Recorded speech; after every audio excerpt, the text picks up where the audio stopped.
Peter B. Collins, News and Comment.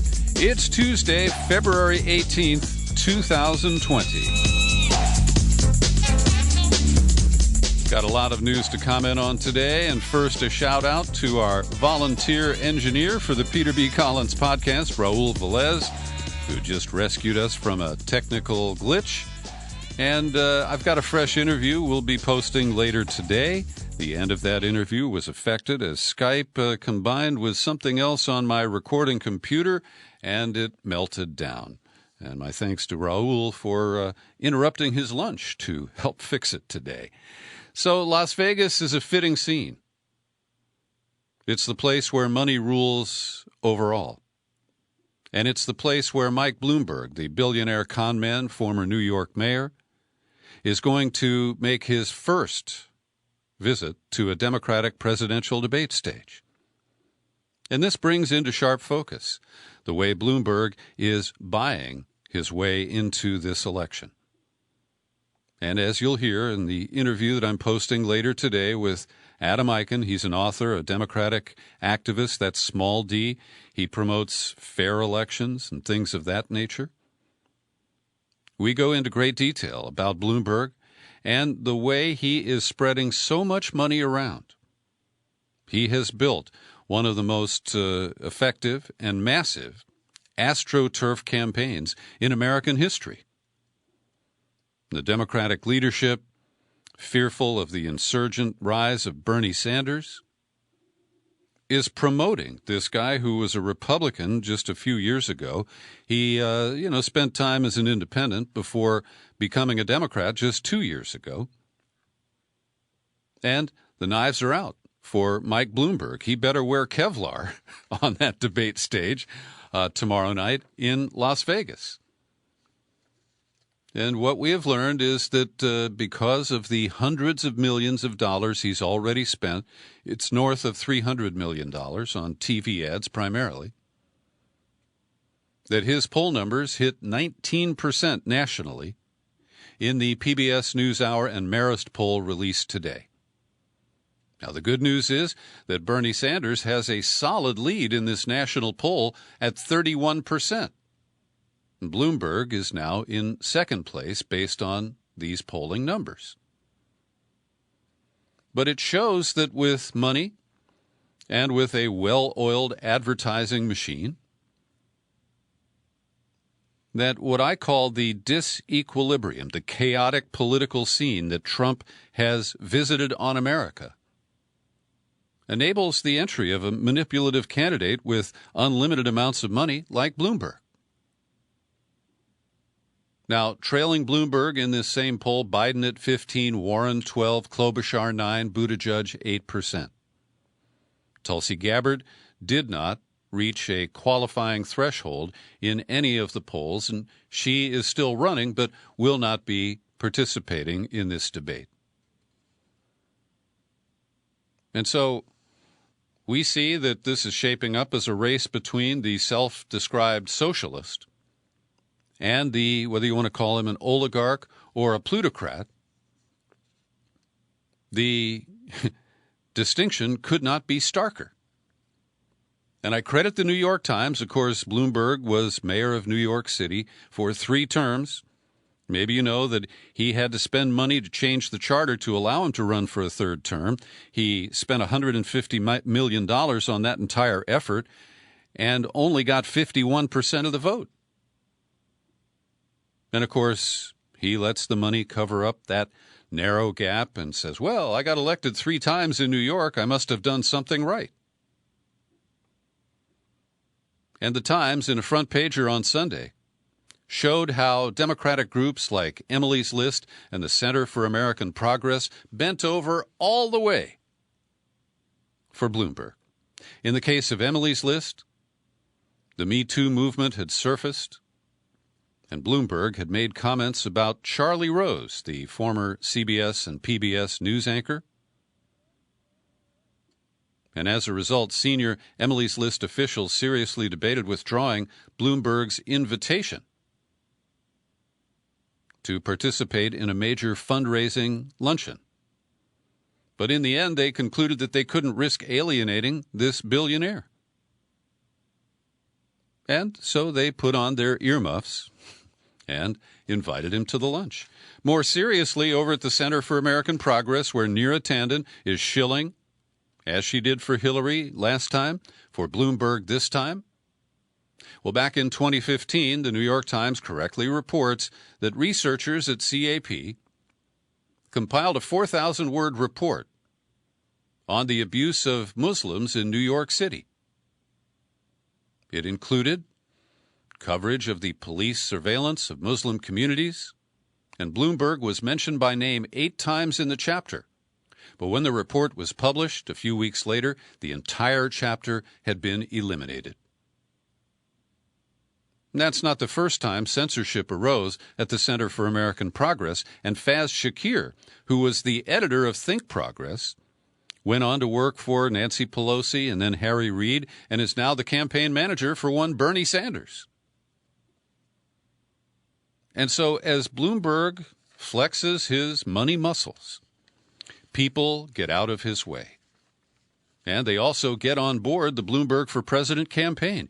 You've seen a bunch of local mayors and other elected African Americans come out strongly for Trump. And the thing they all have in common is that either their own campaigns or efforts that they consider important to their political identity have been funded by Mike Bloomberg. And it pains me to see Stacey Abrams, who stood up for clean elections in Georgia and narrowly lost when she ran for governor. She accepted a $5 million contribution to her voting rights group from Mike Bloomberg. And as he has dangled the possibility of making Stacey Abrams his running mate, it creates a real problem for people like me. Because on an identity level, I'd love to see a black woman running on a presidential ticket. But if Stacey Abrams is owned by Mike Bloomberg, what good is that kind of tokenism? And I think it's fair to say that just like Beto O'Rourke, that it is hard to win your next campaign when you lost the last one. Even if it was stolen from you, it was unfair, whatever you want to say. People support winners and not people who can be called losers.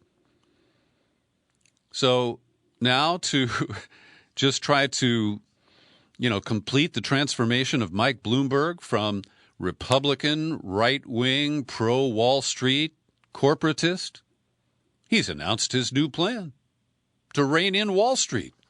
An ambitious financial policy plan announced today that includes imposing a tax on financial transactions and toughening restrictions on risky banking practices.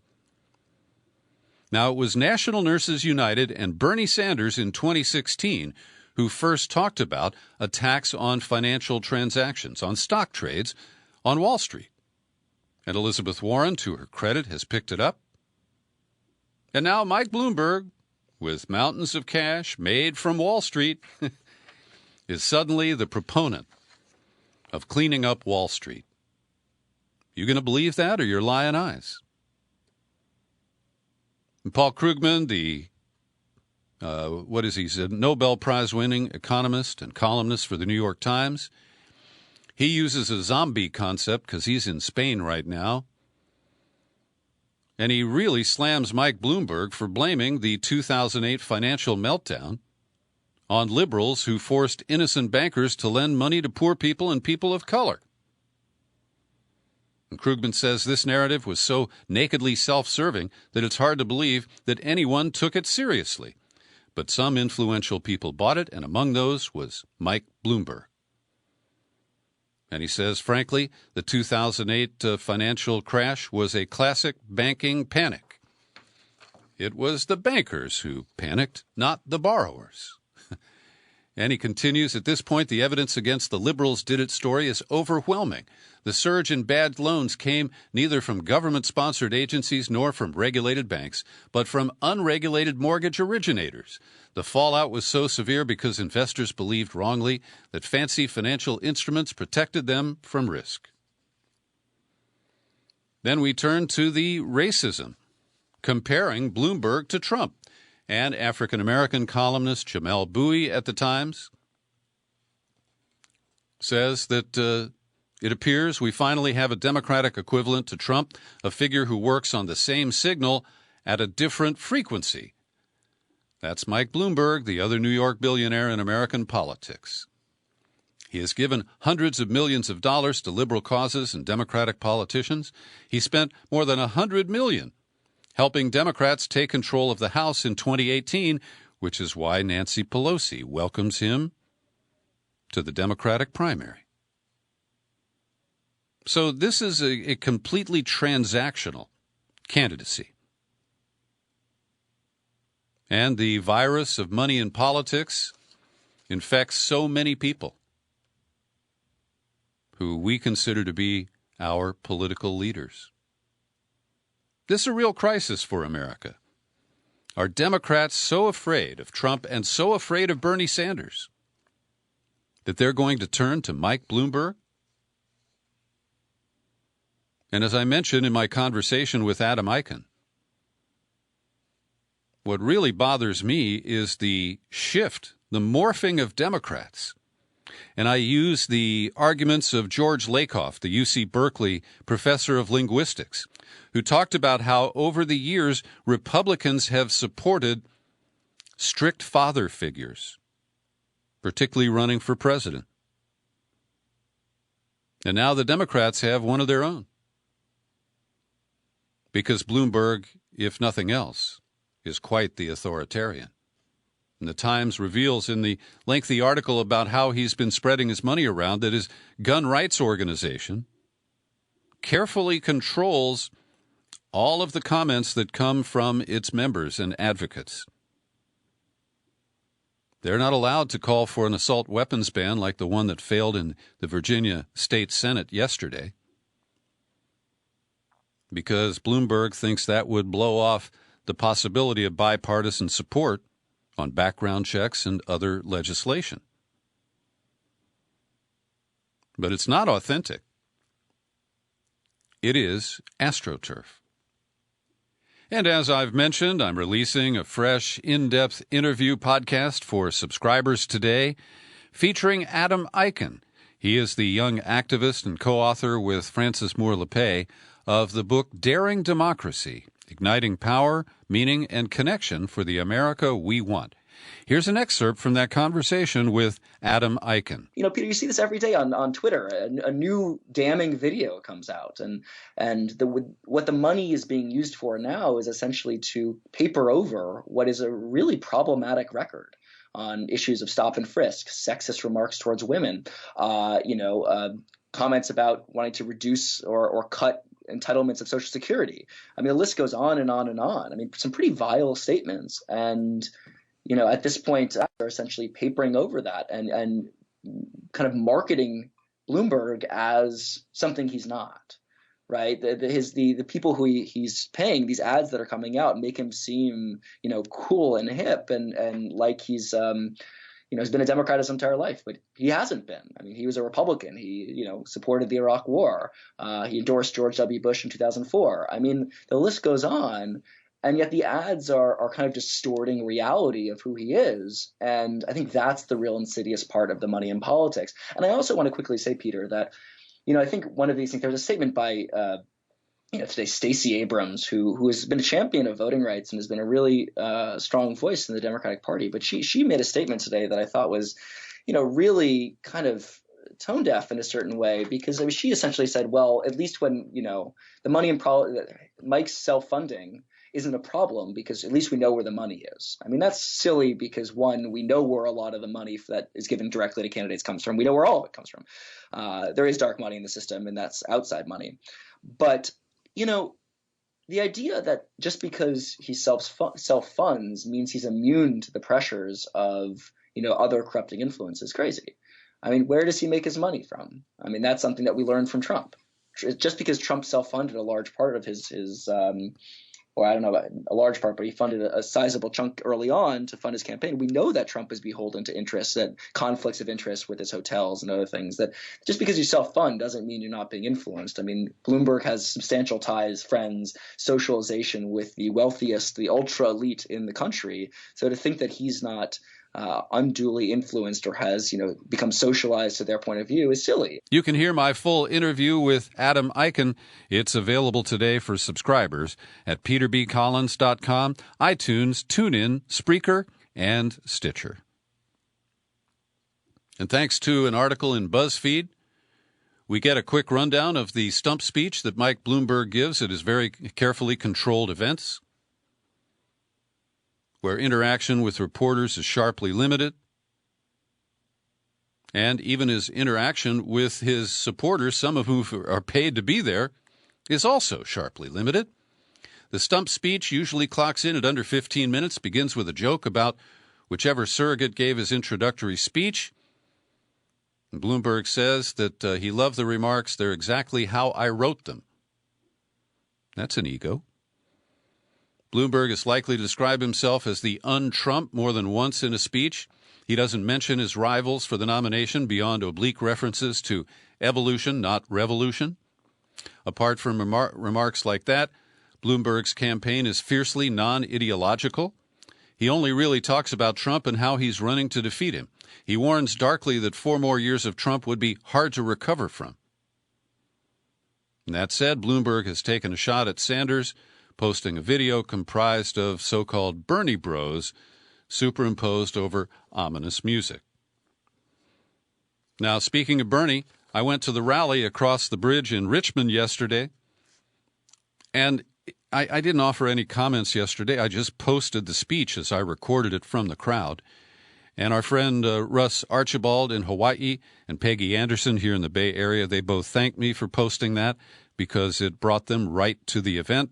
They didn't have to mess with the traffic. But Bernie did take some swipes at Bloomberg. Quote, "We have a corrupt political system which enables billionaires to buy elections. We say to those billionaires who are spending hundreds of millions of dollars to support candidates who represent the rich and powerful, we say to Mayor Bloomberg, we are a democracy, not an oligarchy." He later said, as a U.S. Senator, "I truly appreciate the power of the corporate elites and the 1%. They have endless amounts of money. They own to a large degree the media. They have tremendous control over our economy. They are very, very powerful. But at the end of the day, we are the 99%. And this is, I think, a do-or-die moment for what's left of the Democratic Party. Will they align with this recent Democrat?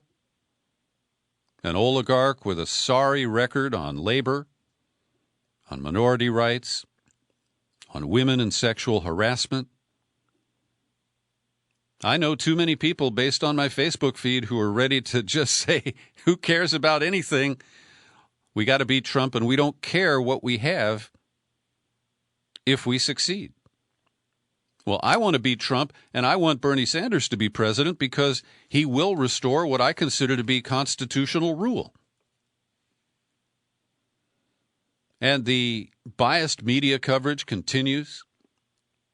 For example, this headline in my San Francisco Chronicle, based on an Associated Press story, Sanders attacks moderate rivals as Nevadans vote. You know what the attack was? Democracy is not candidates going to the homes of billionaires raising money. That was his attack line. He didn't name names.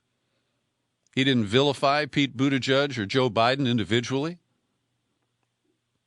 He simply made that statement, and the rest of the article doesn't cite a single way that Sanders attacked his moderate rivals. Then there are the gatekeepers at the New York Times in this editorial page piece under the byline of Michelle Cottle. She writes first about Elizabeth Warren and then says, Sanders is the progressive of belligerent revolution. Much of his appeal lies in his grouchy, I'm not here to make friends pugilism. For voters spoiling for a fight, whether against Trump, the Democratic establishment, the one percenters, Sanders has become a cult hero.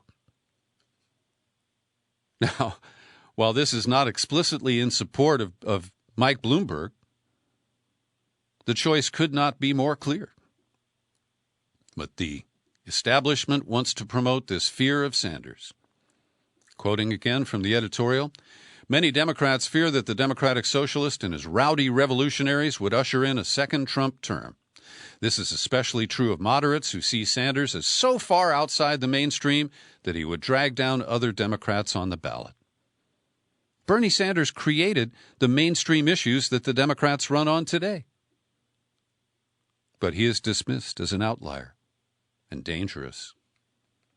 If he is to lead the entire Democratic Party, quoting again, Sanders needs to find a way to reach beyond his core supporters and reassure the moderates who fear he would be a disaster in the general election.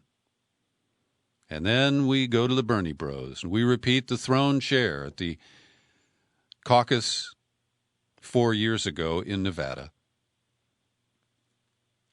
And there are real issues with the Culinary Union in Nevada. They're using Republican talking points to dismiss Medicare for all. And they haven't endorsed a candidate, but they have squirmed under the heat of some admittedly foul language coming from so-called Bernie Bros. But in the Twitter world we live in, I think this is a false attack. Yes, there are some aggressive and crude Bernie supporters. But other campaigns have them too. They just don't have a nickname for them. And here's a piece about why we don't know which Democratic candidate can beat Trump, an analytical piece from the New York Times yesterday. And first, they acknowledge Sanders currently has the most viable path to winning a plurality of pledged delegates before the Democratic convention. His support is the most stable across the widest array of states. He can claim solid performances across a diverse range of age, racial, and ethnic groups. He beats Trump in most head-to-head polls. And then the big but. At the same time, the Democratic establishment collectively screams he is unelectable. These are, of course, many of the same people who assured us that Biden was the most electable and that Trump would surely lose in 2016. On the other hand, Sanders' own theory of electability is premised on the idea he'll bring new voters into the process and inspire massive turnout, and so far that hasn't happened. Well, that's because there were 11 candidates in Iowa and in New Hampshire. And holding him to the standard he set in a two-way race with Hillary in 2016 is apples and kumquats. Every day I pause for a minute to thank the people who support my work at the Peter B. Collins podcast. And today I want to thank Peter Shustak in San Luis Obispo.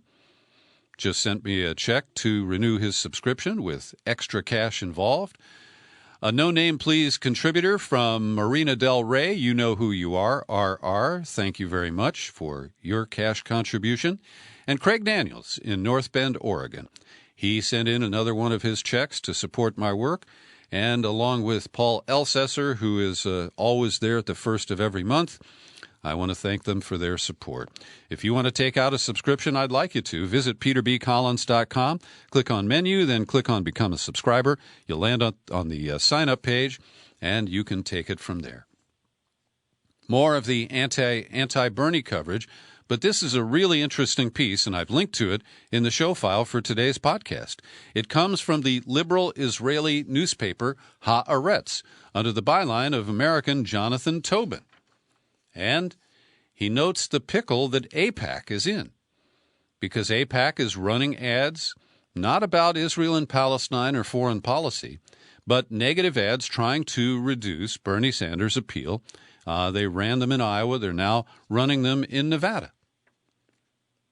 And Mr. Tobin notes the problem facing the pro-Israel lobby is that the political climate isn't conducive to the way it has carried out its mission for the last several decades. In more normal times, it was easy for the group to act as an umbrella group uniting supporters of Israel from the right, left, and center. But because Trump has delivered almost everything he could to Israel, The first obstacle to AIPAC's ability to maintain at least a facade of bipartisan support rests on the fact that Trump has given both Israel and its American friends everything it's been demanding of every White House for the last 40 years. There is no room for the Democrats to compete with Trump for the title of Israel's friend. And so this early activity does show AIPAC opposing Sanders. But will it be in their own interest to continue that? Time will tell. Some of you are aware of Abby Martin. She is a very talented independent journalist who canceled an appearance in Georgia because she refused to take a pledge not to boycott the state of Israel. And then she filed a lawsuit challenging Georgia's unconstitutional law that required her to make that pledge. And on February 12th, the Twitter account listed to the Prime Minister of Israel responded, "It was not for nothing that the American administration has taken this step together with us. In recent years, we have promoted laws in most U.S. states which determine that strong action is to be taken against whoever tries to boycott Israel." Now, this is de facto foreign interference in American politics and elections, freely admitted to by the Prime Minister of Israel on Twitter. And Whitney Webb, the great investigative reporter over at Mint Press News, has another big story, that New York's new massive cybersecurity centers will be run by private Israeli firms with close ties to Israel government and the so-called mega group tied to Jeffrey Epstein and his pro-Israeli friends. Now, this is an interesting piece that shows how these two or three Israeli firms, which are deeply connected to the Israeli military, are running this huge new surveillance system in New York City. And as usual, Whitney Webb includes sources and evidence to buttress her reporting and claims, and I think this is a story you should well worth spend some time with if you have the opportunity. Now, here's an interesting story, and I don't know which side to take. Donald Trump has publicly objected to efforts within his own administration to restrict sales of American technology to China because of national security concerns. Now, this contradicts many things that he has said and done in other instances. But he wants to approve sales of aircraft engines, jet engines, made by General Electric to China. And the concerns are that China would steal the technology and reverse engineer it or just clone it. The other issue on the table is new rules that would curtail the ability of Huawei, the Chinese telecom giant, to have access to American technology and to sell its 5G wireless technology into U.S. markets. So first up, Trump. He acts like a free trader here. The guy who has thrown tariffs for national security claims on virtually every country, including our allies. As you've heard me rail, he declared that the trade deficit in dairy products from Canada was a national security issue. So here's his tweet. The U.S. cannot and will not become such a difficult place to deal with in terms of foreign countries buying our product, including for the always used national security excuse that our companies will be forced to leave in order to remain competitive. Now, recently I read a piece by Pepe Escobar, and he says the reason that the intelligence community doesn't want Huawei's 5G in the United States is that it is totally separate from the surveillance networks that the NSA has set up to monitor Americans. And they would either have to start over or find a way to create a backdoor. And the spooks argue that bringing Huawei into the U.S. would create a backdoor for China. Now, that is a legitimate threat. But is there real concern that it will shut the backdoor that they have to spy on Americans every day? We'll continue to watch this issue. On Friday, late in the afternoon, it was announced that a jury in Washington, D.C. could not reach a verdict in the case of the so-called Venezuela embassy protectors. And so, with a hung jury, the judge in the case, who had sharply limited any evidence or testimony that could be introduced to show that the embassy protectors had the approval of the legitimate government of Venezuela, led by Nicolas Maduro. And so, in reaction, the defense for these four individuals decided to present no case whatsoever. And that shows how weak the government's case was against them. So the individuals include Kevin Zeese, a man I respect and have talked to many times, his partner, Margaret Flowers, and an anthropologist from American University in Washington, D.C., named Dr. Pine. And this is a case where, quoting Kevin Zeese, the trespass notice that resulted in our arrest was issued because Carlos Vecchio, a fake ambassador working with Juan Guaido, ordered us to be evicted. When we got that notice, it was unsigned. There was no state or government agency, nothing official on it. But Carlos Vecchio's name was on it, saying we were trespassing. We knew he didn't have any position in government, was not really an ambassador. And we knew we were not trespassing because we had the permission to be in the embassy given to us by the foreign minister and the Maduro government. And that's why we stayed there. So it'll be interesting to see if Judge Beryl Howell will permit a retrial on the same charges. And while we're in court, Judge Amy Berman Jackson appears to be unintimidated by Donald Trump's efforts to interfere in the sentencing of Roger Stone, his buddy and dirty trickster. And after a conference call today, she said that the sentencing hearing will go forward this Thursday, and then she will discuss the claim from the Stone defense team that he deserves a new trial. She's already rejected one call for a retrial, and I would expect her to do the same.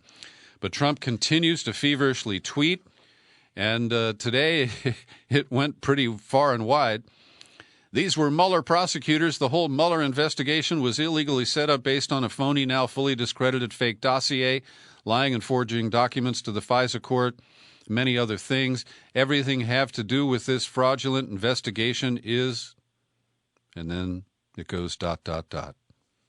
So as a result, more than 1,000 members of an organization that represents federal judges is convening an emergency meeting to discuss strategies against this brazen and unprecedented interference by a sitting president. And more than 1,000 former U.S. Justice Department officials, including top government lawyers and prosecutors, have signed on to a petition demanding the resignation of Attorney General William Barr because of the obvious errands that he's been running for Trump. And I don't think it will have any impact whatsoever, but I'm glad to hear them raise their voices. Trump issued a pardon today for a guy who's well known here in San Francisco and in Ohio, Eddie DeBartolo Jr. He used to own the NFL 49ers.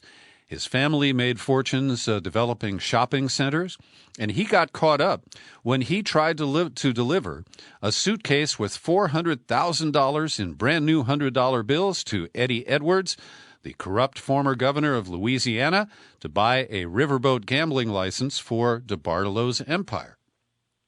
Now, DeBartolo testified against Eddie Edwards. He avoided prison, but he was fined $1 million and suspended by the NFL. He handed off his team to his sister, and his nephew currently runs the team, but I'm not really clear on who owns it, and apparently this will grease the way for the return of Eddie D to the NFL. And reality winner, the young whistleblower who is now serving a lengthy federal prison sentence, 5 years and 3 months, because she breached security by passing along some documents to The Intercept, which compromised her anonymity. Well, she and her lawyers are requesting clemency from Donald Trump.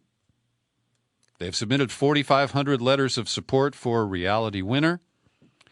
And while I believe she doesn't belong in federal prison, I do not believe that Donald Trump will lift a finger to offer her a shorter sentence or a pardon.